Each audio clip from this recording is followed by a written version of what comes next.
Hi guys, 3i એટલસ આ નામ તમે ન્યૂઝમાં વારે વારે સાંભળ્યું હશે.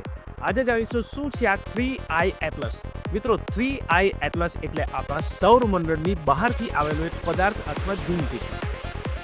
3i એટલસમાં આઈનો મીનિંગ થાય છે ઇન્ટરસ્ટેલર, બે તારા વચ્ચેની ખાલી જગ્યા. ઘણીવાર આ ખાલી જગ્યામાંથી પદાર્થ સૌરમંડળમાં પ્રવેશ કરે છે. જ્યારે આપણે એને જોઈએ છીએ ત્યારે એને આપણે ઇન્ટરસ્ટેલર કહીએ છીએ. આ ત્રીજી વાર થયું છે. આની અગાઉ 2017માં ઓumuamua અને 2019માં બોરિસોવ નામના ઇન્ટરસ્ટેલર પ્રવેશી ચૂક્યા છે. આ ત્રીજી વખત 2025માં આવ્યું છે. એના કારણે 3 નંબર આપવામાં આવ્યો છે, 3i એટલસ.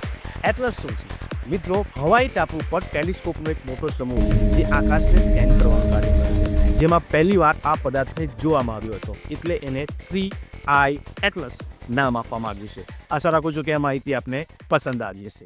Thank you.